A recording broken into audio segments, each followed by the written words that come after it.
Hello friends, good morning. कैसे हैं आप सभी लोग? आशा करती हूँ आप सभी अच्छे होंगे और हम भी बढ़िया हैं। तो फ्रेंड्स, आज डेट है 27 नवंबर।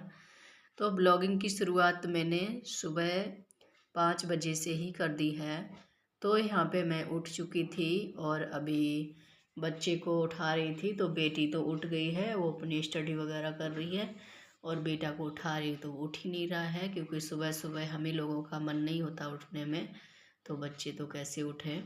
तो यहाँ पे फ्रेंड्स, हमारी तबीयत भी थोड़ी ख़राब है। ये सर्दी जुकाम बहुत हो रखा है, तो इस वजह से तबीयत ठीक नहीं होने पर भी हमें उठना ही पड़ता है। हर किसी को उठना पड़ता है। हर कोई लेडीज अपने, हर कोई माँ है, उसे सुबह सुबह अपने बच्चों के लिए खाना नाश्ता बनाना ही होता है। तो उसको उठना ही पड़ेगा, चाहे कितनी भी तबीयत ख़राब हो उसकी, फिर भी उसको करना पड़ता है। तो कैसे भी करके फटाफट सोचते हैं जल्दी से काम निपटा दूं। तबीयत ख़राब होने पे भी हम यही सोचते हैं जल्दी जल्दी काम कर लूं। तो फ्रेंड्स, बने रहिए आगे ब्लॉग में। तो किस तरह से मैं अपना काम निपटाती हूँ आपके साथ शेयर करूँगी। तो यहाँ पे मैंने सबसे पहले मैं उठी थी तो मैंने अपना गुनगुना पानी पी लिया था। तो फ्रेश वगैरह होके उसके बाद में फिर मैं आ गई थी झाड़ू लगाने के लिए। तो झाड़ू वाड़ू लगा के मैंने सब तरफ झाड़ू लगा लिया था। उसके बाद मैं आ गई थी, क्योंकि सर्दी जुकाम में भी ऐसा ही मन भी नहीं करता है। और फिर सभी ने बोला कि बहुत दिन से चाय और नमकीन पराठे नहीं बनाए हैं। तो मैंने सोचा चलो आसानी हो जाएगा हमारा काम। बच्चों की भी छुट्टी थी, स्कूल में भी ले जाना नहीं था। तो यहाँ पे मैंने चाय बना दी थी, एक तरफ रख दी है बनने के लिए। उससे बाद मैंने नमकीन पराठे बनाए थे। तो पराठे में मैं सिंपल पराठे बना रही थी। इसमें मैंने नमक डाला था और अजवाइन, और बस इसको आटे को गूंद लिया था। उसके बाद में मैं ये पराठे बनाने लग गई थी, क्योंकि काफ़ी दिन हो गए थे। कब बनाए होंगे मैंने, पिछली सर्दियों में ही बनाए होंगे इस तरह से। क्योंकि सर्दियों में हमारे घर में सभी को पसंद आते हैं। कभी कभी जैसे घर में स्कूल वगैरह नहीं जाना हो तो घर पर हैं, बच्चे हैं, हस्बैंड है, तो नमकीन पराठे बोलते हैं, गरम गरम चाय के साथ खाने में बहुत ही अच्छा लगता है। और थोड़ा सा अचार ले लीजिए तो और भी टेस्ट आ जाता है। तो कभी कभी सब्जी वब्जी खाने का मन भी नहीं होता है, लगता है कभी कभी ऐसे ही चटनी मिल जाए या फिर ऐसे ही चाय और ये चाय के साथ नमकीन पराठे मिल जाए, बस वो खा लो। तो सभी ने बहुत अच्छे से खाए थे यहाँ पे पराठे। तो फिर यहाँ पे सबका नाश्ता हो गया था, मैंने भी नाश्ता कर लिया था। क्योंकि नाश्ता नहीं करने से और भी वीकनेस जैसी आ जा रही है आजकल, पता नहीं क्या हो गया। फिर उसके बाद में मैं यहाँ पे लगी नाश्ता वास्ता करके, फिर अपना जो बिस्तर वगैरह जो पड़ा था उसको साइजिंग करने के लिए लग गई हूँ। तो सबसे पहले मैंने यहाँ से कंबल उठा दिया था। तो कंबल ये पूरा मतलब इधर से उठा के और अलमारी में रख दिया था। उसके बाद में यहाँ पे ये बेटा देखो इतना सारा सामान रखता रहता है यहाँ पे खेलने वाला। तो उसको पहले समेटा मैंने, उसकी जगह पे रखे आई उसके कार्टून में। फिर मैं यहाँ पे बेड झाड़ के और इसको जो पिल्लो कवर है उसको मैं साइजिंग से रख दूँगी। तकिया के नीचे भी उसके खिलौने वगैरह ही मिलते हैं और मेरी बिक्स मिलेगी। जो मैं बिक्स वगैरह सर्दी में लगाती हूँ ना, तो मुश्किल हो जाती है, इसलिए नाइट में जो सांस लेने में प्रॉब्लम हो तो फटाफट से लगा लेती हूँ, तो सांस अच्छे से ले पाती हूँ। फिर उसके बाद में मैंने वो वाला बिस्तर ठीक कर दिया, फिर दूसरा बिस्तर में आ गई हूँ। तो इधर में भी मैंने कंबल था वो साइड कर दिया था। फिर ये बच्चों की बुक्स वगैरह ये पड़ी थी, इधर उधर पढ़ते रहे, इनके एग्ज़ाम भी हैं।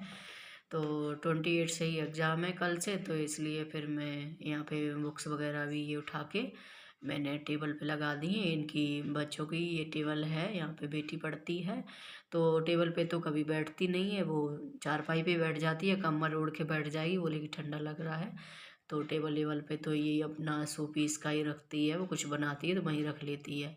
और बैग वगैरह रख देते हैं तो वहाँ पे उसका वो सेट कर दिया था। उसके बाद मैं अपनी दवा खाने के लिए आ गई हूँ, क्योंकि मेरी ज़्यादा हालत ख़राब हो गई थी 2 दिन से। तो इतनी ज़्यादा हालत ख़राब थी, मैं रात में सांस नहीं ले सकती थी। और मेरे को इतना बुरा हाल हो गया, मेरी पूरी नाक ब्लॉक हो गई, मतलब मुंह से सांस ली मैंने पूरी रात। 2 दिन हो गए थे और विक्स के किसी से भी आराम नहीं मिल रहा था, और मैं स्टीम भी लगा रही थी, उससे भी आराम नहीं मिल रहा था। फिर मैंने सोचा मैं डॉक्टर के पास जाऊंगी। फिर इन्होंने डॉक्टर से पूछ के दवा ली, तो यहाँ पे मैं बस वही दवा खा रही थी, तो उससे मेरे को आराम मिला था। रात को भी खाई थी और सुबह में भी खा ली है, तो उससे मेरे को आराम मिल गया था। फिर मैं दवा ववा खा के फिर अपने वही काम पे लग गई थी। काम तो करना ही है, क्योंकि चाहे कैसी भी तबीयत हो, अच्छी हो बुरी हो, हमें तो अपना काम करना ही है, निपटाना ही है। सोचती हूँ कैसे न कैसे करके जल्दी से निपटा दूँ इसको। तो यहाँ पे मैंने टेबल वगैरह खाना खाते हैं तो वहाँ पे जैसे गिर जाता है तो उसको भी साफ़ करना ज़रूरी होता है, तो वहाँ पे मैंने टेबल वगैरह साफ़ कर दी थी। उसके बाद में मैं यहाँ पे मेरा जीरा ख़त्म हो गया था, जो खड़ा जीरा होता है साबुत वाला, तो वो इसमें मैं डिब्बे में भर रही थी, तो उसको मैंने भर के रख दिया है। मैंने कि फिर भूल जाते हैं, तो पहले ही भर के रख लेती हूँ इसको, फिर याद भी नहीं रहता है।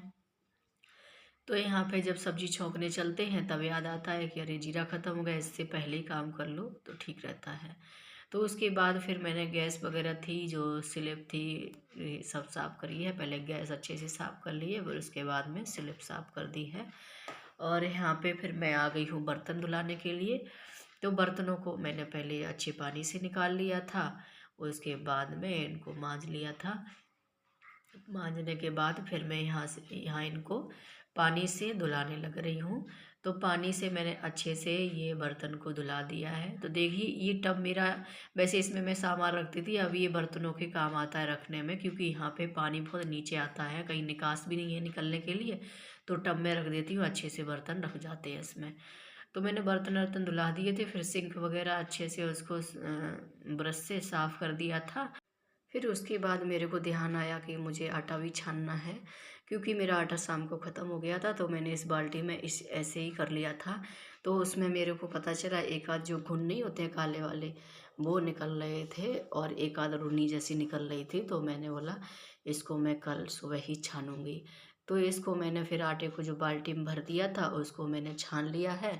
तो उसके बाद में उसको छान के फिर मैं एक बोरी 5 kg की और रखी थी, तो उसको भी मैं छान के साफ़ कर लूँगी, क्योंकि वो भी अच्छे से रख जाएगा। एक ही बाल्टी में सिम भर दूँगी तो बार बार की झंझट नहीं रहती है। अगर हम ये काम पहले से कर लेते हैं तो हमें काम भी आसान हो जाता है। एंड टाइम पे करते हैं तो मुश्किल हो जाता है, क्योंकि अभी मैंने पोछा भी नहीं लगाया था, तो मैंने सोचा पहले ये काम कर लेती हूँ, क्योंकि फिर ज़्यादा आटा इधर उधर पूरा उड़ता है और फर्श पे पूरे पे आटा वगैरह हो जाता है तो गंदा सा हो जाता है। तो पहले आटा छान के रख दूँगी, बाद में पोछा लगाऊंगी, इसलिए मैंने पहले आटा को छान लिया है। तो आटा मैंने छान के रख दिया था। उसके बाद में यहाँ पे मैं पोछा लगाने जा रही थी, तो पोछा नहीं लगा पाया, तब तक हस्बैंड आ गए थे। तो उन्होंने बोला कि जल्दी से आओ इधर में। तो मैंने कहा क्या हुआ, तो वो लाए थे सीमेंट गीली वाली, कहीं पे काम चल रहा होगा तो वो सीमेंट लाए थे। तो उसके बाद में फिर इन्होंने यहाँ पे सीमेंट लगाया था, क्योंकि यहाँ पे बार बार मिट्टी, जैसे हम झाड़ू लगाते हैं पूरा मिट्टी निकल रही थी। तो यहाँ पे जगह जगह पे कहीं कहीं क्वार्टर में जैसा टूटा फूटा है तो वहाँ पे थोड़ा थोड़ा सीमेंट लगा रहे थे। तो वही यहाँ पे मैंने पानी डाल दिया था, फिर उन्होंने सीमेंट लगा दिया अच्छे से। फिर उसके बाद वो चले गए थे अपना ड्यूटी। फिर उसके बाद मैं यहाँ पे लगाने लग रही थी पोछा। तो मैंने पोछा सारे रूम में लगा दिया था, दोनों रूमों में अच्छे से लगा के मैं पोछा को आ गई थी। फिर मैंने किचन में भी पोछा लगाया था। तो किचन में अच्छे से पोछा लगाने के बाद फिर मेरे को ध्यान आया कि मुझे नहाना भी है। तो मैंने यहाँ पे पानी भी गर्म करने के लिए रख दिया था, क्योंकि बच्चों के लिए तो मैंने पहले ही कर दिया था, तो बच्चे नहा चुके थे।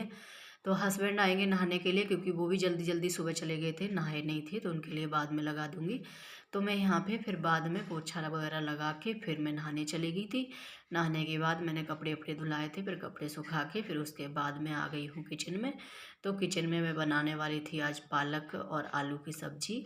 तो यहाँ पे सबसे पहले मैंने पालक को पत्ते को बीन लिया, अच्छे से साफ़ कर लिया, उसके बाद धुला दिए, साइड में रख दिए हैं। फिर उसके बाद मैंने यहाँ पे जो कढ़ाई चढ़ा दी है, मसाला मैंने पहले ही काट के रखा था, इसमें लहसुन प्याज और हरी मिर्च टमाटर। तो यहाँ पे कढ़ाई चढ़ा दी है मैंने, जीरे का तड़का लगा दिया उसमें और लहसुन डाल दिया है। फिर हमने डाल दिया है जो प्याज होता है कटा हुआ, वो डाल दिया है। उसके बाद में डाल दी हरी मिर्च। फिर उसके बाद इसको मैंने 50% तक पकाया था। उसके बाद पूरा नहीं पकाया है, उससे पहले मैंने आलू डाल दिए हैं, क्योंकि आलू के साथ में प्याज जो है अच्छे से पक जाएगा। तो यहाँ पे आलू के पकने के लिए थोड़ा सा मैंने इसमें नमक डाला था।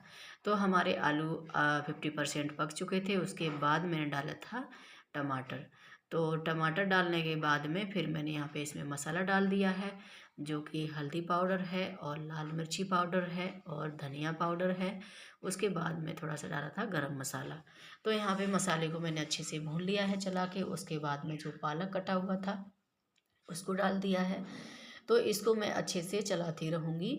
तो इसको अच्छे से जो मसाला होता है और आलू होता है अच्छे से मिक्स हो जाए। तो इस तरह से हम सब्ज़ी ये वाली बनाते हैं तो बहुत ही टेस्टी लगती है। तो एक बार ज़रूर ट्राई करना। तो यहाँ पे देखिए हमारा मसाला ये है मिक्स हो चुका है।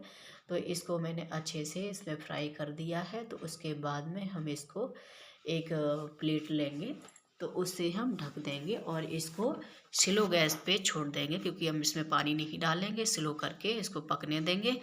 तो इसको हमने पकने के लिए छोड़ दिया था। तो देखिए कितने अच्छे से पक के तैयार हो गया हमारा। तो यहाँ पे देखिए हमारी सब्जी रेडी है। उसके बाद में मैंने आटा लगा लिया था, फिर मैं रोटी सेकने लगी हूँ यहाँ पे। तो रोटी हम सेकते जा रहे हैं। देखिए कितनी अच्छी रोटी बन रही है इस आटे की, एकदम वाइट वाइट बन रही है। जो हमारे घर का प्योर गेहूं का आटा होता है उसकी रोटियां कुछ अलग बनती हैं और इसमें मिलावट होती है। तो ये देखिए हमारी रोटियां इतनी ज़्यादा वैसी नहीं बनती, एकदम वाइट बनती है। पता नहीं किसका आटा इसमें मिलाते हैं। तो फ्रेंड्स मैंने यहाँ पे रोटी वगैरह सेक ली थी, फिर सबको खाने के लिए दे दी। तो फ्रेंड्स आज का ब्लॉग बस इतना ही। आपको कैसा लगा कमेंट करके ज़रूर बताइए। लाइक शेयर कीजिए और चैनल को सब्सक्राइब कर लीजिए।